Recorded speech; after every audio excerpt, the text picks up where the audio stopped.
دعائیں story channel میں خوش آمدید۔ ہمارے چینل کو سبسکرائب کریں۔ تو چلیے آج کی کہانی کو ہم اسٹارٹ کرتے ہیں۔ ہم چاروں دوست ٹور پر جا رہے تھے۔ اچانک ہمارا بس خراب ہو گیا تھا۔ ہم نے بس کے ڈرائیور کو کہا کہ آپ اس کو اچھے طریقے سے چیک کریں تاکہ یہ صحیح ہو جائے، کیونکہ رات سردیوں کی تھی، بہت زیادہ سردی ہو رہی تھی بس پر، اور اس نے بہت زیادہ کوشش کی لیکن بس ٹھیک ہی نہیں ہو رہا تھا۔ ہم سب لڑکی باہر روڈ پر کھڑے ہو گئے تھے، وہاں پر نکل چکے تھے۔ ہم سب نے سوچا کہ اس بس کو پیچھے سے دھکا دے رہے ہیں تو شاید وہ چل جائے، لیکن چل ہی نہیں رہا تھا۔ ہم سب نے طاقت سے ان کو پیچھے سے دھکا دیا لیکن بس چلنے کا نام ہی نہیں لے رہا تھا۔ پتہ نہیں اس کو کیا ہو گیا تھا کہ چل ہی نہیں رہا تھا۔ آس پاس گھنے جنگل تھے، انتہائی خوفناک منظر تھا۔ ایک تو رات کا وقت تھا، ہم تو صبح سویرے ہی نکل چکے تھے گھومنے پھرنے کے لیے، کیونکہ ہمیں چھٹیاں مل چکی تھی۔ اس وجہ سے ہم نے سوچا تھا کہ ہم سب دوست مل کر ٹور پر جائیں گے اسلام آباد۔ ہم کراچی سے اسلام آباد جا رہے تھے۔ ہمیں چند گھنٹے ہی گزر چکے تھے کہ ہمارا بس خراب ہو گیا تھا۔ بس کے ڈرائیور نے بہت زیادہ کوشش کی لیکن بس ٹھیک ہی نہیں ہو رہا تھا۔ پتہ نہیں اس کے اندر ایسا کیا ہو گیا تھا۔ انہوں نے دوسرے بس ڈرائیور کے بھی لوگوں سے کال کی، ان سے پوچھ تاچھ کی، لیکن انہوں نے اس طریقے کا طریقہ بتاتے رہے، وہ ویسا ہی کرتا رہا، لیکن پھر بھی ٹھیک نہیں ہو رہا تھا، کیونکہ ایک تو رات کا وقت تھا، اندھیرا تھا، چاروں طرف دور دور سے بھیانک کتوں کی آوازیں آنے لگی تھی۔ ہم سب ڈر رہے تھے خوف کے مارے کہ کہیں کچھ ہو نہ جائے۔ ارد گرد کتے بھونک رہے تھے۔ جب ہم بس سے اترے تھے کہ وہاں سے کتے آ چکے تھے، جنگل تھے، ہم جلدی پر بس پر بیٹھ گئے اور دروازہ لاک کر دیا تھا۔ اتنا ٹائم گزر چکا تھا لیکن کتے وہ بس کے ہی سامنے کھڑے بھونک رہے تھے۔ مجھے تو لگ رہا تھا کہ یہ تو بس کا شیشہ ہی توڑ کر اندر گھس جائیں گے، کیونکہ وہ شکاری اور جنگلی کتے تھے۔ مجھے انتہائی خوف محسوس ہو رہا تھا۔ ہم سب دوست ڈر رہے تھے۔ اس بس پر باقی بھی 40 لوگ تھے کیونکہ وہ بھی ڈر رہے تھے۔ ہم صرف لڑکے ہی تھے، لڑکیاں بھی نہیں تھیں، عورتیں بھی نہیں تھیں۔ بس کے ڈرائیور بہت زیادہ پریشان ہو گئے تھے۔ وہ آگے والی سیٹ میں بیٹھے سوچ رہے تھے، لوگوں کو کالز کر رہے تھے، پوچھ رہے تھے، لیکن سگنل ڈراپ ہو چکے تھے، سگنل نہیں آ رہے تھے اور کسی کے بھی پاس کال نہیں جا رہا تھا۔ اب تو انتہائی خوفناک منظر ہو گیا تھا۔ کتوں کی آوازیں آنا شروع ہو گئی تھی، بہت زیادہ بھیانک۔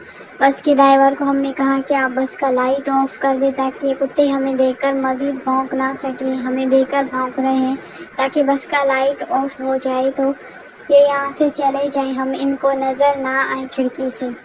میں پھر بھی ڈر چکا تھا۔ لائٹ انہوں نے آف کی تو اب تو ہمارا خوف اور بھی بڑھ چکا تھا۔ میرا دل تیزی سے دھڑک رہا تھا۔ میں نے کھڑکی سے پردہ میں نے دیا اور اپنے بیگ سے میں نے ایک شال اوڑھ لی اپنے اوپر، کیونکہ سردی بہت زیادہ تھی۔ بس کے ڈرائیور نے سب کو کہا کہ تم لوگ سب سو جاؤ، اپنے اپنے اوپر چادر نکال کر اوڑھ دو، یہاں پہ بہت زیادہ سردی ہے۔ کل صبح ہم سویرے ہی یہاں سے نکل جائیں گے۔ میں نے دوسرے ڈرائیور کو کال کی ہے کہ بس کا وہ باقی کا سامان جو ہے وہ خراب ہو گیا، وہ ٹھیک نہیں ہو رہا، تو وہ یہاں سے لے کر آئیں گے تو ہم ساتھ میں جائیں گے۔ ہم سب نے کہا کہ ٹھیک ہے، لیکن سب تو سو چکے تھے، مجھے نیند نہیں آ رہی تھی۔ پتہ نہیں کیا معاملہ تھا میرے ساتھ، سب لوگ سکون کی نیند سو رہے تھے، مجھے نیند بالکل بھی نہیں آ رہی تھی، پتہ نہیں کیوں۔ وہ کتے بھی یہاں سے جا چکے تھے، بلکہ ان کا آواز دور دور سے آ رہا تھا، کیونکہ ہم جب بس سے نکلے تھے تب ان کے آوازیں آ رہے تھے، اب نہیں آ رہے تھے۔ تو میں جلدی سے اٹھا پانی، مجھے بہت زیادہ پیاس لگ رہی تھی کیونکہ مجھے پانی پینا تھا۔ میں نے اپنے موبائل فون آن کی، پانی پینے لگا۔ اسی موبائل کی لائٹ سے مجھے سامنے کوئی دکھائی دیا، کوئی چڑیل تھا۔ میں نے دیکھا کہ یہاں پر کیا ہے آخر۔ میں نے ڈرتے ڈرتے کھڑکی سے لائٹ لگائی، لیکن یہاں پہ تو کوئی چڑیل نظر تھا ہی نہیں۔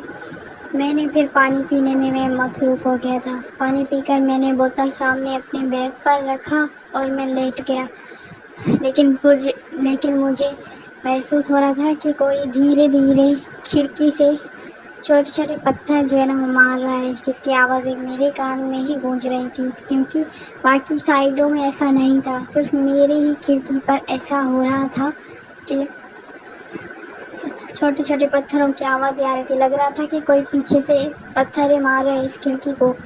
میں نے سوچا کہ میں نے غلطی کی، میں نے لائٹ آن مجھے نہیں کرنا چاہیے تھا، کیونکہ یہاں پہ تو ڈر اور خوف مزید بڑھ چکا تھا۔ میں نے سوچا کہ میں سب کو اٹھاؤں کہ یہاں پہ ایسا معاملہ ہو رہا ہے، کیونکہ میرا دل اب بہت زیادہ دھڑک رہا تھا، میں کمزور دل کا مالک تھا۔ تو پھر ایسا ہوا کہ دوسرا دوست بھی جاگ اٹھا تھا، مجھے شکر ادا کی میں نے کہ شکر ہے کہ یہ تو اٹھ گیا، اب میرا ڈر جو ہے نا وہ کم ہو گیا۔ اس نے بھی کہا کہ ایسا ویسا واقعہ ہو رہا ہے، یہاں سے تو پتھر ہی مار رہے ہیں لوگ، کیا ہے آخر۔ ان کی آواز سے سب لوگ اٹھ گئے تھے، سب لوگ ڈر چکے تھے، کیا معاملہ ہے، کیا ہوا، کیونکہ وہ تو نیند کے عالم میں ہی تھے۔ اب تو بس کے چاروں طرف پتھر مارتے رہے، پتہ نہیں ایسا کیا تھا۔ بس کے ڈرائیور نے کہا کہ تم لوگ چپ کر کے بیٹھ جاؤ، میں دیکھتا ہوں، لائٹ آن کرتا ہوں۔ انہوں نے اپنے بس کا لائٹ آن کر کے دیکھا کہ سامنے ایک سیاہ لباس میں ایک عورت کھڑی ہے، ان کے بال سیاہ ہیں، ان کا چہرہ خوفناک منظر پیش کر رہی ہے، وہی ہمیں پتھر مار رہی تھی، اور ان کا بھیانک آواز جو کہ ہمارے دل کے دھڑکن جو تھے بند کرنے پر انہوں نے ہمیں مجبور کیا تھا۔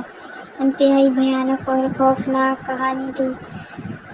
تو بس کے ڈرائیور نے لائٹ کر دی آن، جیسے ہی لائٹ انہوں نے آن کی پھر آف کر دی، آف کرنے کے بعد پھر سے بہت زیادہ پتھر مارنے لگے، ہمیں مجبوراً لائٹ آن ہی کرنا پڑا۔ اگر ہم آن کر رہے تھے تو سامنے اس کا چہرہ انتہائی خوفناک